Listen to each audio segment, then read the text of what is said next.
Tayo po ay sa Book of Romans at tayo po ay nasa chapter 12 na. So last time po, in-emphasize natin na yung first 11 chapters ay yung pagtuturo ni Paul at yung chapter 12 is yung turning point kung saan kung ano yung mga na-discuss ni Paul, ano yung mga groundwork na inilatag ni Paul, kung ano yung mga concept or idea na inilatag ni Paul, tinuro ni Paul ay ngayon ay i-apply niya na sa tunay na buhay.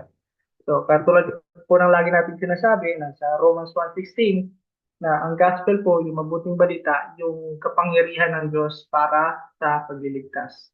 So, yun po yung parang sentro ng sinusulat ni Paul na kung saan nilatag niya na kung ano ang sitwasyon ng tao, tayong kasalanan, anong sitwasyon ng mga Hudyo, sila din may kasalanan. So, pagdating ni Jesus na misaya nila, siya ay ni-reject at nung mga nakaraan nga po, nalaman natin na ah, yung na nilagay ng Diyos ang lahat ng tao sa hinayaan ng Diyos na maging disobedient, hindi sumusunod yung mga tao, hinayaan, inalaw ng Diyos maging Hudyo o Israel o tayo ng mga Hentil para lahat ay kanyang kaawaan or kanyang kahabagan. So, yung pagkakasabi sa ating sinasabi na para parehong maging under sa mercy ng Diyos. So, last week nga po, sa simula natin sa chapter 12, ang sinasabi po sa verse 1, I appeal to you therefore, brothers, so umaapila si Paul sa mga taga-Roman, sa kanyang mga sinusulatan, by the mercies of God, sa pamamagitan ng habag ng Diyos na pinagkaloob sa isang naniwala kay Kristo, to present your bodies as living sacrifice, holy and acceptable to God. So, ipipresenta wala po ng isang Kristiyano ang kanyang buhay, ang kanyang katawan bilang buhay na sakripisyo, banal at katanggap-tanggap sa Diyos, which is yun yung ating spiritual worship, yung ating spiritual na pagsamba. So, paano ito nagaganap is yung tinatawag, yung na-discuss natin na yung worldview natin is yung worldview ng biblical worldview. Kumbaga, kung ano ang paningin ng Diyos, kung anong opinion ng Diyos, kung ano ang sinasabi ng Diyos tungkol sa mga bagay-bagay, yun po yung ating ilalagay sa ating puso at isipan at doon natin titingnan ang buong mundo. So sabi nga po sa verse 2, do not be conformed to this world. So dapat hindi tayo katulad ng mundo. But be transformed, na tayo ay binabago, transformed by the renewal of our. So yun nga po yung mga ideya natin, kung anong tama at mali, kung ano ang mabuti, kung anong maganda, kung anong masama, kung anong pangit, yun po ay binabago natin at isinasang-ayon natin sa sinasabi ng Biblia na pinaniwalaan po nating salita ng Diyos.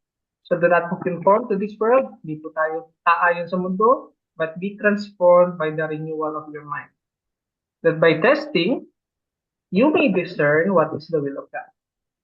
So pagkabasa po natin dahil naniwala na tayo sa gospel, dahil tinanggap na natin si Jesus bilang tagapagligtas, so lahat ng katotohanan na sinasabi ni Paul sa now ng first 11 chapters, yun po yung ilalapat sa buhay para ma-discern, malaman po natin kung ano yung will of God, yung kalooban ng Diyos, kung ano yung good, ano yung mabuti, acceptable, katanggap-tanggap, at kung ano ang perfecto. So, yun po yung recap natin. Yung mga napagdaanan natin, so ang emphasis po is, ito po yung nasa application part na po tayo.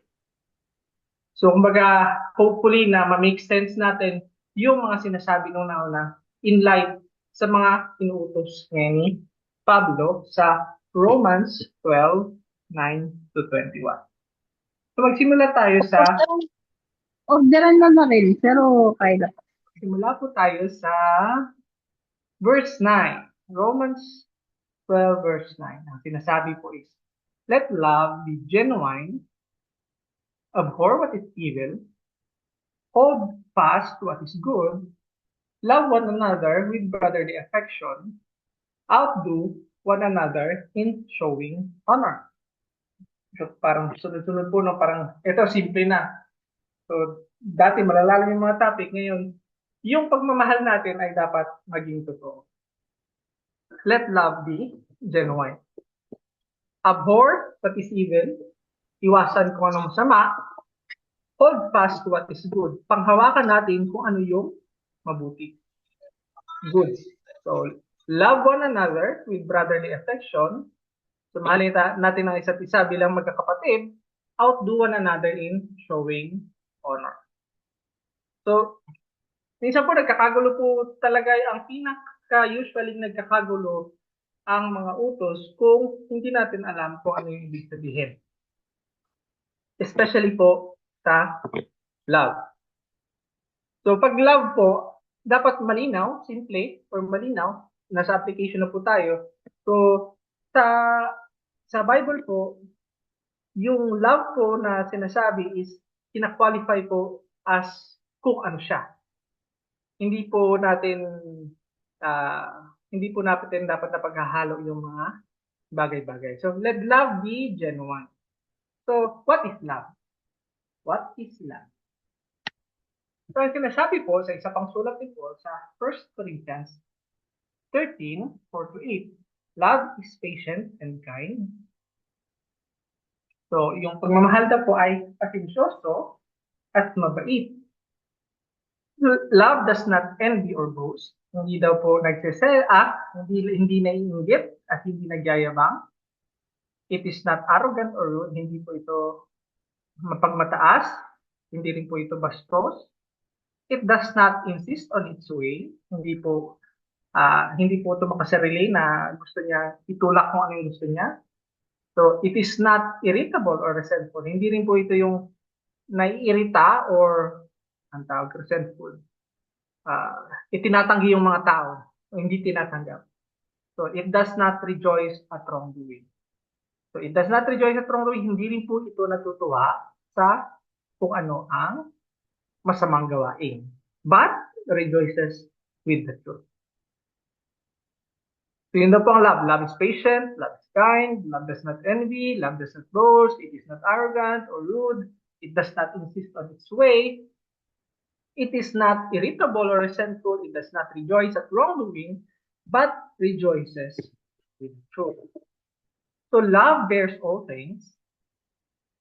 So, pinapasan daw po ng pag-ibig o pagmamahal ang lahat ng bagay, believes all things, naniniwala sa lahat ng bagay, namamag-asa sa lahat ng bagay, hopes all things, endures all things. And love never ends. So yun po yung maintindihan na po natin. Dapat ito po yung ibig sabihin natin ng pagmamahal. So kung sa original language, may classification pa sila kung anong pagmamahal na specific. Pero sa simplihan na lang natin, na ganitong practical na paraan, ito po yung biblical na plain na pagkaka-define ni Paul sa love. So kung titingnan natin ito, let love be genuine. Yung totoong pagmamahal, meron po ibig sabihin na gano'n. Na love is patient, love is kind, love does not envy, boast. So, pansinin po natin na po, sa pagmamahal po, pag may minamahal po tayo, meron din po tayong kinamumuhian. Parang yun po yung implication ng pagmamahal. So, let love be genuine, abhor what is evil.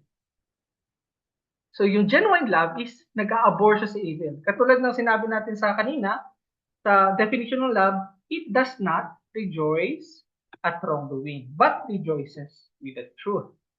So, let love be genuine, abhor what is evil. Yung evil po ay hindi tinatanggap ng genuine na pagmamahal, at ang tunay na pagmamahal ay umahawak sa katotohanan.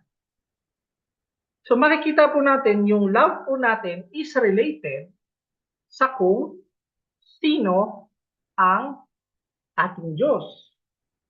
Dahil tayo ay nasa loving relationship with God. So, the object of our love, yung bagay po ng yung focus o yung punto ng ating pagmamahal leads us to hate the things ay nagtuturo ay nagli-lead sa atin na magalit or iwasan ang mga bagay-bagay na kontra, na laban sa ating pagmamahal o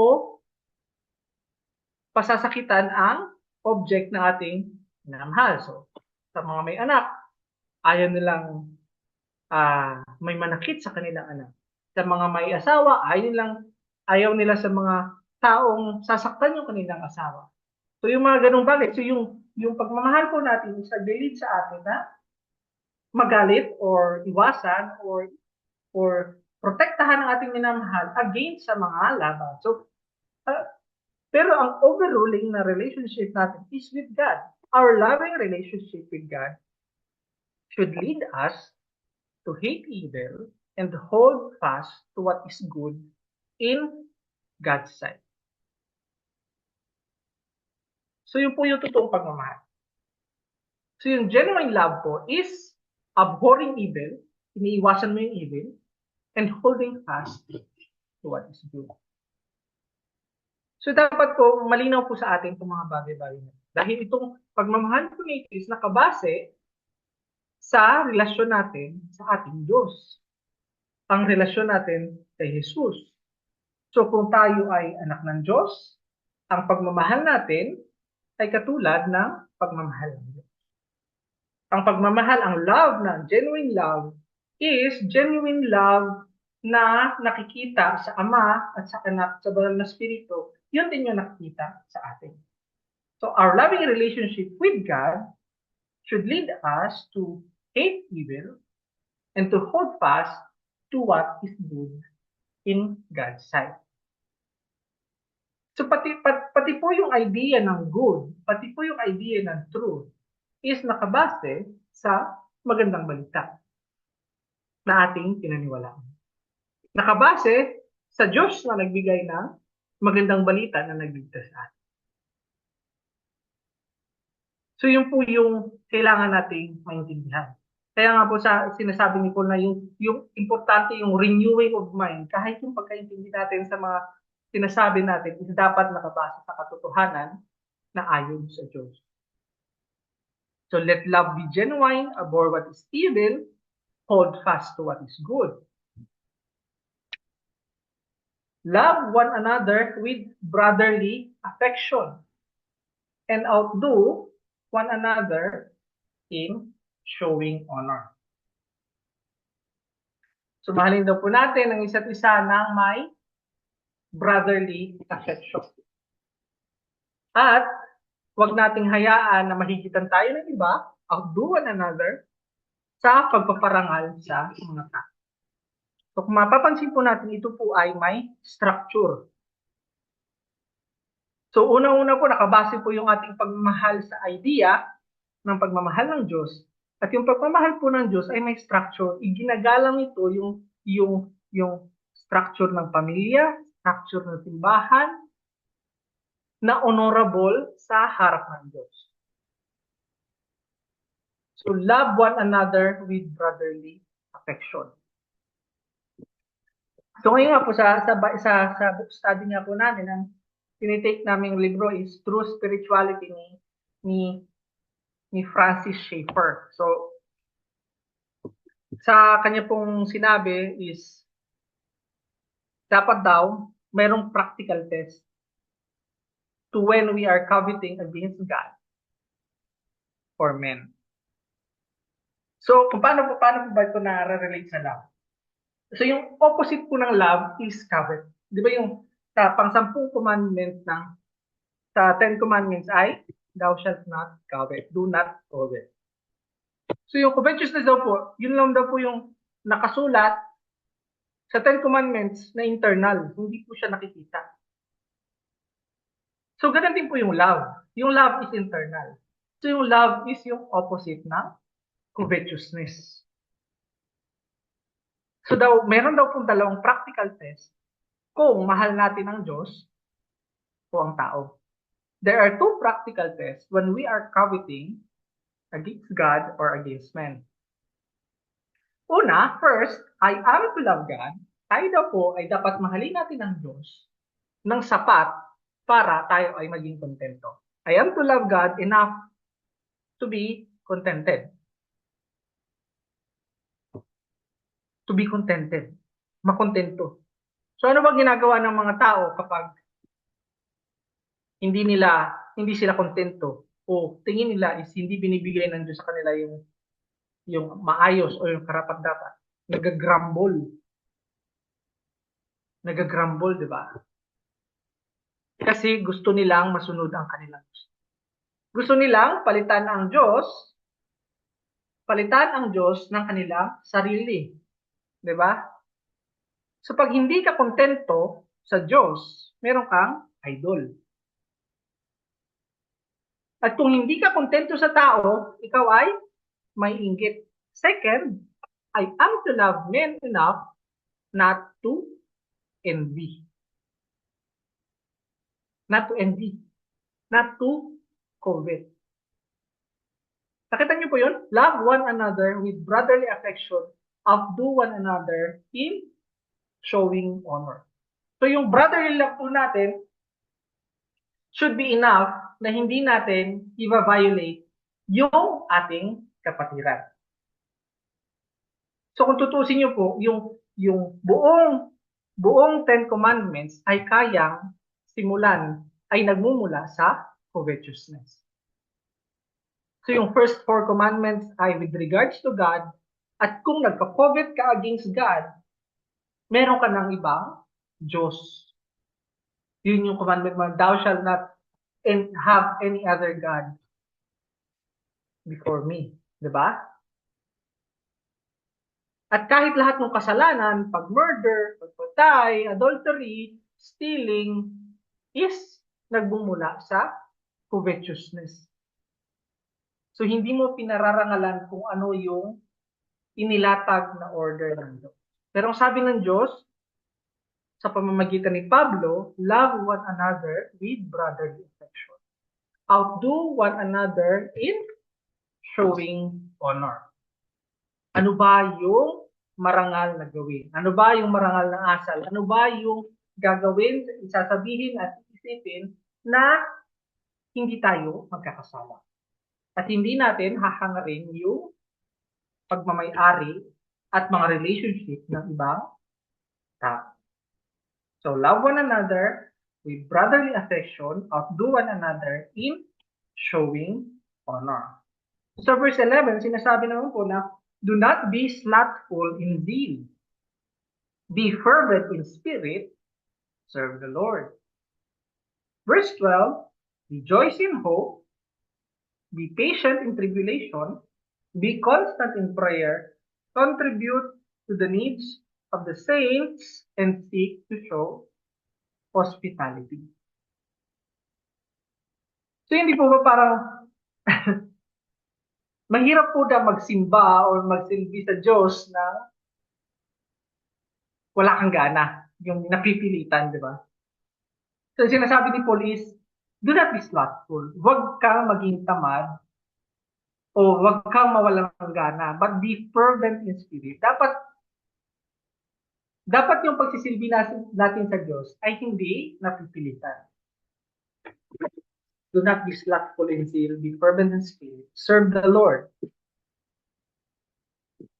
So makikita po natin sa Revelations 2:3-5. Ito po yung sinasabi ng Diyos sa pamamagitan ng sinulat ni John sa mga taga-Ephesus. Sa church sa Ephesus. So ito yung sinasabi, Revelations 2:3-5. I know you are enduring patiently and bearing up for my name's sake. And you have not grown weary. So sa labas po, maganda yung pinapakita ng church ng Ephesus. But I have this against you. Ito yung meron akong akusasyon laban sa inyo. That you have abandoned the love you had at first. Na iniwan nyo na yung inyong pagmamahal na naranasan ninyo sa simula pa lang. Remember, therefore, from where you have fallen. Alalahanin nyo kung saan kayo nadapa. At kayo magbago. Repent and do the works you did at first. If not, Kung hindi nyo gagawin ito, I will come to you and remove your lampstand from its place unless you repent. Ang sinasabi po dito, sa Revelations 2:3 to 3-5 is nawala yung gana. Parang mechanical na lang yung pagsisilbi. Pag tinignan ng tao, okay, planchado yung mga bagay-bagay, pero yung puso nila, wala na sa kanila ginagawa. Para lang siyang mechanical, parang grind na lang siya. Ito yung lagi namin ginagawa, gagawin namin ng mabuti, pero wala na yung kaligayahan, wala na yung saya. Paggawa, wala na yung zeal. Naging slothful na sila sa pagsisilbi na sa Diyos. So hindi po ba minsan yun din yung nafe-feel natin sa pagsisilbi, sa pag-worship? So hindi lang po mga taga-Ephesus, tayo pong lahat ay susceptible sa ganito. Kaya nga po yung effort ni Paul na ituro lahat kung ano yung gospel, ano yung hope natin, i-remind tayo kung ano yung promise sa atin bilang mga naniwala kay Jesus Christ. Dapat yun ang alalahanin natin kasi yun yung nagpapasaya sa ating puso. Yun yung nagbibigay sa atin ng motivation, ng reason, ng hope para ipagpatuloy yung pagsisilbi. Kaya nga sinabi sa kanila is, do the works you did at first. Do the works you did at first. So kung i-apply natin kay Paul, ano bang unang ginawa ni Paul? Ang unang ginawa ni Paul ay ipakita kung ano yung kagandahan ng magandang balita. Ipaliwanag kung ano yung grasya na natanggap natin. Ipinaliwanag niya kung ano yung habag ng Diyos na kung saan hindi natin dadanasin ang kabayaran ng ating kasalanan. Bagkus, dinanas na ito ni Jesus Christ nung siya ay ipinako sa krus. So yun yung magandang balita na tinanggap natin. Yun yung nagpatibok sa ating puso para magsilbi sa simbahan, sumunod sa Diyos dahil tayo ay iniligtas sa kaparusahan ng ating kasalanan. So yun po ang sinasabi ni John sa mga taga-Ephesus na hindi ito mechanical work. Meron dapat na zeal. Dapat fervent ang spirit. Dapat alalahanin nyo kung ano yung rason o ano yung pag-asa ninyo sa pagsisilbi Panginoon. If not, I will come to you and remove your lampstand from its place unless you repent. Sino po yung hindi makaka-repent? Kung hindi talaga totoo yung pagtitiwala ng isang tao sa Diyos, hindi siya nalulugod sa ginawa ni Jesus sa cross, hindi rin po siya naman mag-asa sa kaligtasan na ibibigay ni Jesus na makakapunta sa langit at maging kapiling ang Diyos sa buong panahon at lampas pa sa panahon. So kung hindi po totoo yon sa puso ng isang tao, kung hindi renewed ang kanyang puso, hindi renewed ang kanyang mind, at siya ay conformed pa din sa mundo, hindi niya maipapakita yung zeal. Hindi siya maging fervent spirit. At wala rin pong kwenta yung kanyang pagpapanggap na pagsisilbi sa Diyos. So, do not be slothful in zeal. Be fervent in spirit. Serve the Lord. So, ito pa rin po yung nakaugat sa ating renewing of our mind. Bago po natin sa gawa yung mga bagay na external, meron pong something sa loob na totoo na nakakalulugod sa ating puso, kaya tayo ay nagsisilbi sa Diyos. So rejoice in hope. So magalak tayo sa ating pag-asa, be patient in tribulation, maging mapagtiis tayo sa pagsubok, be constant in prayer. So kung isa-summarize natin sa maikling salita, sasabihin ko na ito yung tinatawag na enjoy life. Di ba? Enjoy life. Rejoice in hope. Be patient in tribulation. So meron kang kagalakan pag meron kang pag-asa, mapasensyoso ka sa tribulation dahil meron ka pa rin pag-asa, at yung pag-asa mo ay si Jesus. ang tunay na Diyos. Kaya tayo ay constant sa panalangin. At yun din po yung ating rason kung bakit tayo makaka-contribute to the needs of the saints and seek to show hospitality. Isipin niyo po, hindi show hospitality, kundi seek to show hospitality. Extended pa. Tayo ay naghahanap ng pagkakataon na ipakita ang hospitality. So sinasabi nga sa Ecclesiastes 7:14, in the day of prosperity, kung tayo daw po ay masagana, be joyful. Tayo ay magalak. And in the day of adversity, sa araw na mahirap ang ang buhay, consider, isipin po natin, na God has made one as well as the other. Ginawa ng Diyos ang masayang araw, ginawa din po ng Diyos ang hindi masayang araw. So that man may not find out anything that will be after him. Kung normal daw po na tao, hindi niya malalaman kung ano ang kasunod. So kung isa normal na tao, hindi mo tinanggap si Jesus, hindi mo tinanggap nakikilala ang Diyos, wala kang pag-asa, hindi mo kaya na maging joyful sa prosperity kasi wala kang pasalamat. Di ba po yung mga pangarap is hindi natatapos. Pag nagkaroon ng cellphone, gusto mo ng bagong cellphone. Gusto makaangat sa buhay, mahirap bumaba. So pero kung alam po natin yung kung paano tumingin ng Diyos sa mundo, kung ano yung mga bagay na ipinakita ng Diyos sa kanyang salita,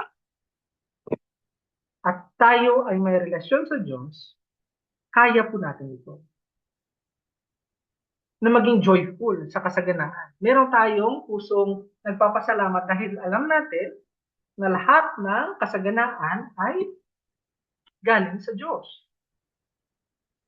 And in the day of adversity, kung mahirap ang buhay, alam din natin na galing din ito sa Diyos.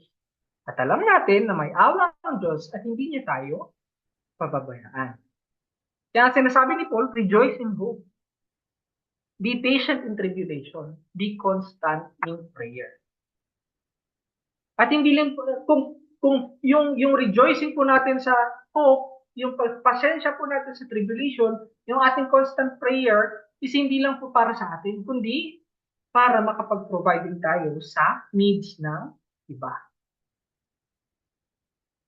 So hindi po ba kahit yung mga simpleng utos ni Paul na iniisip natin mabubuting gawa, hindi po ito tumatayo ng mag-isa. Ito ay nakatungtong sa ating pinaniniwalaan, sa ating magandang balita, sa grasya na ibinigay sa atin ng Diyos kay Jesus Christ. So sa verse 14, sinasabi, bless those who persecute you. Bless and do not curse them. So, i-bless daw po natin, pagpalain daw po natin yung umuusig sa atin. Pagpalain natin at wag natin silang sumpain. Parang dalawang beses inulit ni Paul yung bless. Importante, mahalaga. I-bless natin yung nagpe-persecute sa atin, ha? I-bless ha, wag sumpain. Parang yun yung dating sa akin, binabasa ko to. So, bless those who persecute you, bless and do not curse. Rejoice with those who rejoice, weep with those who weep. So tayo ay magalak, makiselebrate sa mga nagse-celebrate. Tayo ay umiyak kasama ng mga umiiyak. Live in harmony with one another. Tayo daw ay mamuhay ng mapayapa kasama ang iba. Do not be hot, huwag mapagmataas. But associate with the lowly. Dapat daw po ay ino-open natin ating mga sarili para sa mga tao na hindi kapareho natin ng antas. So never be wise in your own sight. Huwag daw po nating tignan ng ating sarili na napakataas.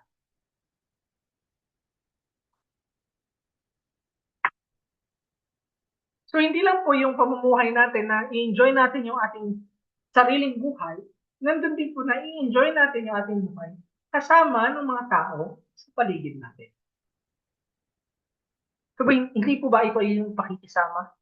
So sa verse 14, with regard siya sa mga kaaway natin. Yung verse 15, 16 is with regard siya sa mga tao na sa paligid natin at hindi natin kaaway. Sa church, kapitbahay, kaibigan, kapamilya. So ito po instruction kung paano tayo mamuhay. Ito po yung katulad ng pamumuhay na ginawa ni Jesus. Ito yung instruction ni Paul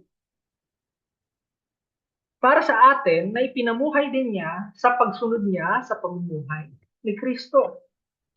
So, we who know Jesus, tayo daw po na nakakakilala kay Jesus at nagmumula kay Jesus, belong to Him, pag-aat ni Jesus, should follow Him in empathy. Empathy is may nakaka-relate tayo sa mga nafe-feel, sa mga troubles ng mga nasa. So sa Hebrews 4:15, dinidescribe si Jesus Christ. Ito yung sinasabi sa Hebrews 4:15, for we do not have a high priest who is unable to sympathize with our weakness. So yung atin daw pong high priest ay hindi high priest na nandun lang sa kanyang holy place. Kundi si Jesus Christ ay namuhay kasama ng mga tao. Nakaka-relate siya sa ating kahinaan. But one who in every respect has been tempted as we are. Naranasan ni Jesus ang lahat ng ating pinagdaanan, pagdadaanan, madadaanan.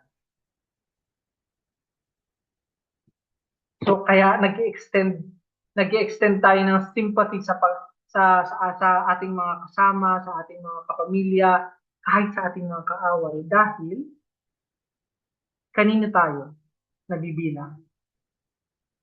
Nabibilang tayo sa pamilya ng Diyos sa pamamagitan ni Jesus Christ. Ito yung paraan ni Jesus ng pamumuhay. Bless those who persecute you.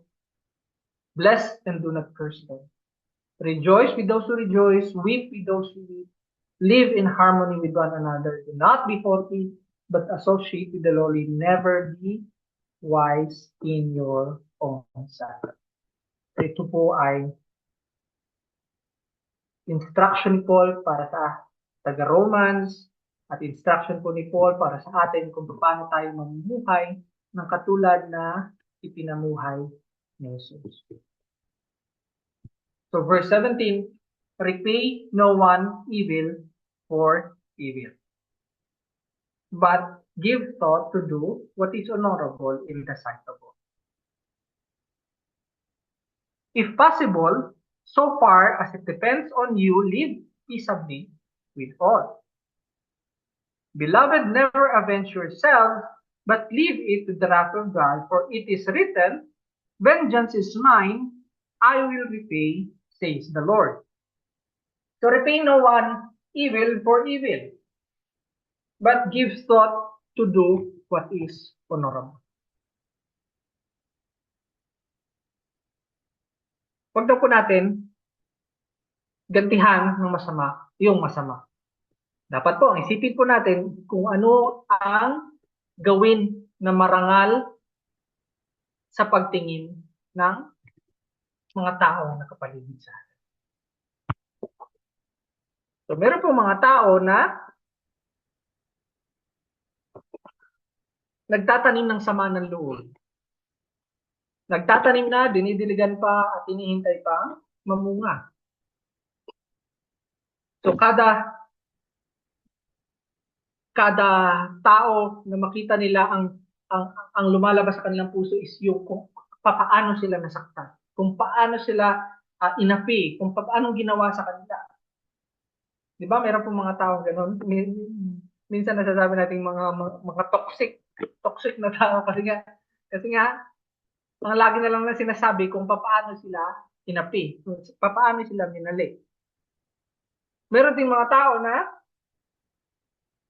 nagrereklamo sa kasalukuyang sitwasyon. Ang pinanghahawakan nila is yung masarap na buhay na nagdaan na hindi nila mabitawan. Di ba? At dahil doon, bitter sila, bitter. Gusto nilang gantihan ng masama lahat ng masama na tingin nilang ginawa sa kanila. Pero hindi karapat-dapat yun sa isang Kristiyano sa simpleng rason na tayo ay pinatawad na ng Diyos. Yung kaparusahan ng ating kasalanan ay tinanggap na ni Jesus sa kanyang cross. Hindi na dapat tayo gaganti. Repay no one evil for evil. Ang dapat natin isipin ay gawin kung ano ang marangal. Kung ano yung narangal. So sa halip na magtanim tayo na sa mga loob, bilangin natin lahat ng kasalanan sa atin at hintayin natin yung pagkakataon para gawin din ang masama, alalahanin natin na hindi yan ang ginawa sa atin ni Jesus. Bagkus kinuha niya yung kaparusahan ng ating kasalanan. So, nabubuhay po tayo sa komplikadong mundo para sa ating paningin. Hindi po lahat na nasa kontrol natin.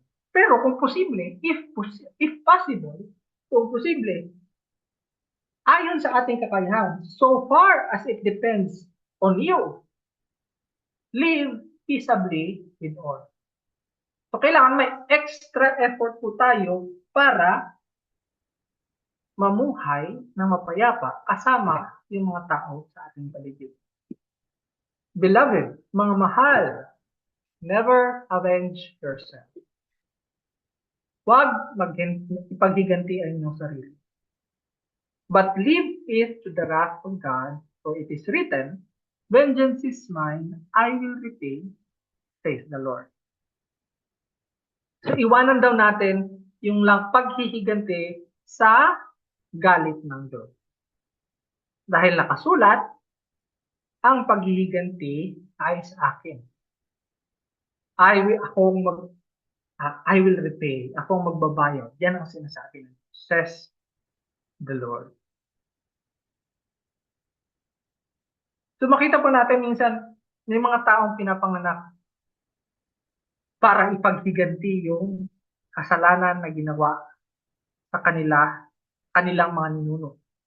Di ba parang sa Pilipinas may tinatawag. Alam ko sa Mindanao may tinatawag na rido. Yung mga Muslim nagpapatayan yung kada pamilya. Di ba yung patuan, dahil lang sa kung ano man, pinatay nyo kami noon, papatayin din namin kayo.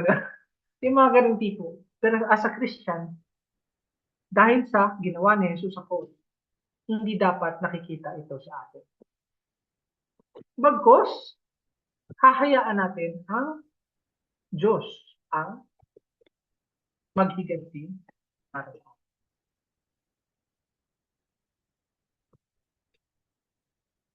Sa Romans 13:3-5, ito yung isang paraan ng Diyos para pagbayarin ang mga may masasamang gawa.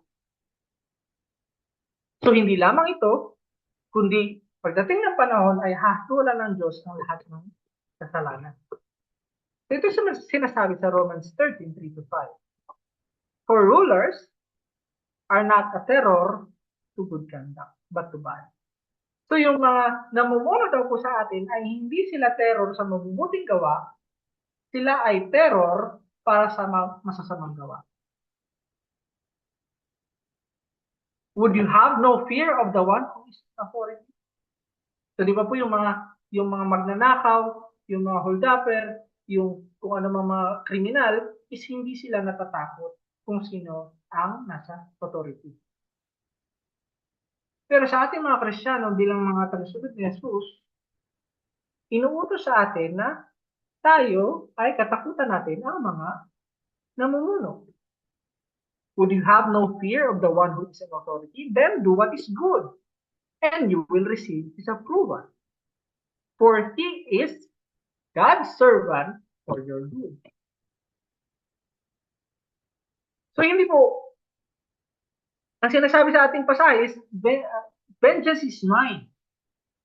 Hindi lamang sa darating na panahon na kung saan hahatulan ng Diyos ang lahat ng kasalanan, kundi ngayon din, merong itinakda ang Diyos para hadlangan ang mga masasamang gawa.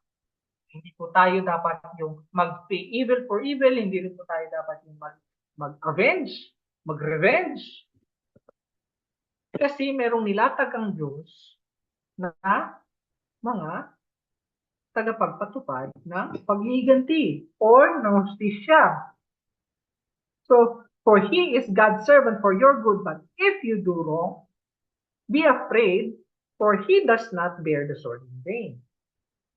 Bear the sword in vain, dito po yung parang mainam ng pagkakasabi na ang gobyerno, ang pulisya, ang institusyon na namumuno sa atin ay ang mga may kapangyarihang pumatay. Sumusunod sinasabi, for he is the servant of government, for he is the servant of God, an avenger, ang tagapagiganti na who carries out God's wrath on the wrongdoer. Therefore, one must be in subjection not only to avoid God's wrath, but also for the sake of conscience. For the sake daw po ng konsensya. Isipin niyo po yun. Lahat ng ginawang masama sa inyo, ginawa rin niyo rin sa kanya. At dahil sa galit niyo, ginawa niyo pa, sumobra pa kayo. Hindi po ba kargahin po natin sa konsensya? So sa tingin ko po, ito is naranasan ito ni Paul kasi siya po is pumatay ng mga Christians. Hindi ba siya po ay nandun nung in-execute si Stephen?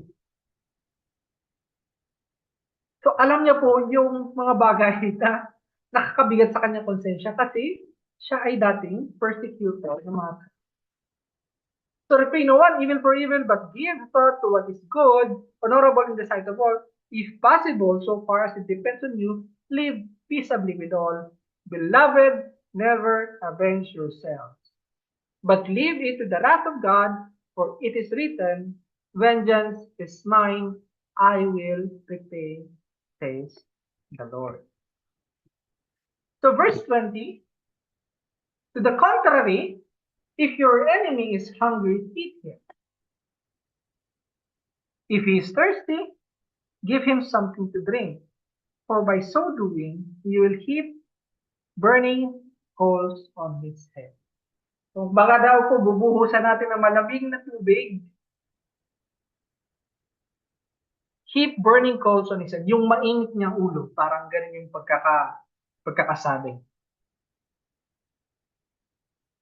Verse 21, do not be overcome by evil, but overcome evil with good.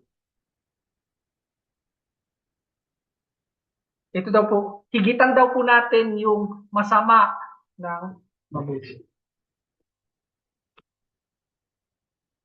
So nandun po yung decency, yung pagka-uphold natin kahit sa ating mga kaaway, kahit sa mga ano natin, sa mga nagbabanta sa atin, kung may pangangailangan sila at may kakayahan tayo pa din ay itatry natin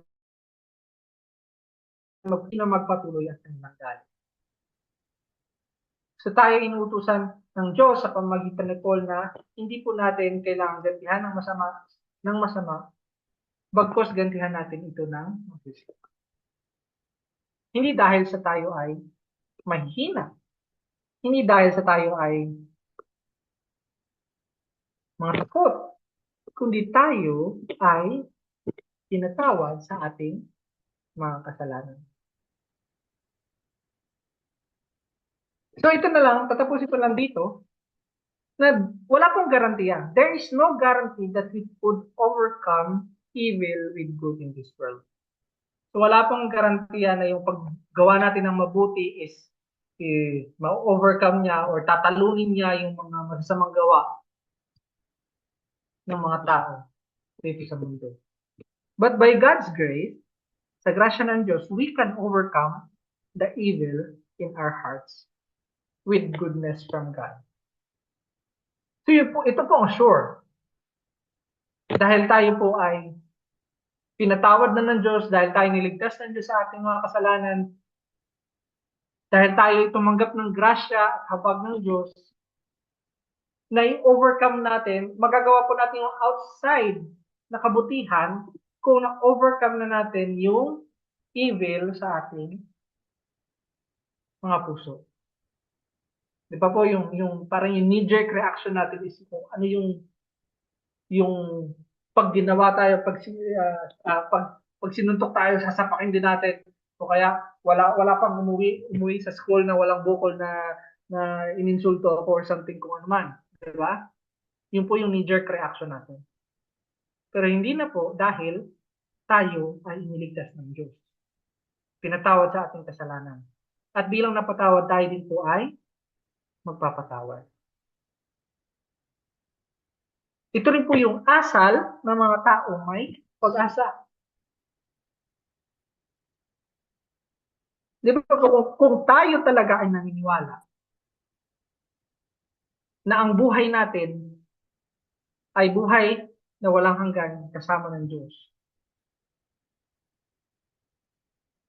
Ito din po yung magdudulot sa atin na mamuhay ng kalugod-lugod para sa Diyos. Practice for eternity, di ba? Hindi na tayo, gaganti ako dito. Hindi. Hindi lang ito yung buhay natin. Meron pa mas higit pa sa buhay natin. At kaya nating mahalin kahit yung ating mga kaaway, kahit yung mga taong hindi natin gusto, kahit yung mga taong may balak na masama natin. Dahil mahal tayo ng Diyos. Mahal tayo ng Jesus. Kung magkandaletse-letse man yung buong buhay, kung mawala man ito sa lahat sa atin, kung lahat ng ating kinatatakutan ay mangyari, kung lahat ng tao ay inapi tayo, meron pa rin tayo Diyos.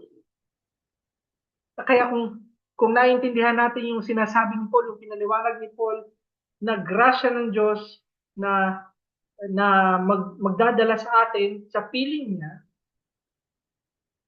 yun yung ating titingnan.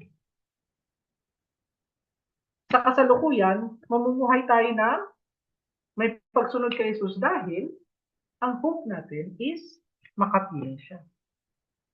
Kaya nga sabi sa Romans 8:38-39, for I am sure, sabi ni Paul, ako ay sigurado na neither death nor life, nor angels nor rulers, nor things present, nor things to come, nor powers, nor height, nor depth, nor anything else in all creation will be able to separate us from the love of God in Christ Jesus our Lord.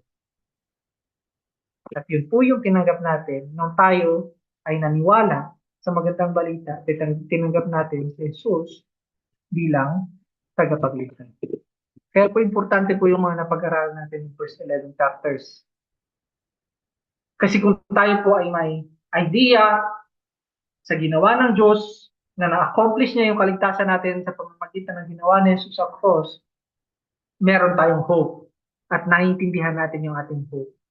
Kaya magme-make sense yung mga inuutos ni Paul. So, hindi na tayo na parang bata na kinalabit niya ako sa tenga at kailangan kalabitin ko din siya sa tenga. Hindi rin po tayo mamubuhay na may listahan ng masamang gawa sa atin. Dahil pinatawad ng Diyos yung ating mga kasalanan, tayo din po ay may kakayahang magpatawad ang kasalanan ng iba at mamuhay sa presensya ng pagmamahal ng Diyos. Kung tayo man ay nasaktan, hindi, given na masasaktan tayo. Kung hindi tayo gaganti, baka abusuhin pa tayo or something. Kung tayo ay magpapatawad, dapat baka ulitan pa tayo, pwede mangyari. Pero hindi kasi depende sa tao yung ating pamumuhay. Kundi depende dahil sa pagkakaunawa natin sa ginawa ng Diyos sa atin. Yung grasya ng Diyos na tinanggap natin, na naintindihan natin, at yung pag-asa natin na pagdating ng panahon na hindi na tayo mawawalay sa piling ni Jesus.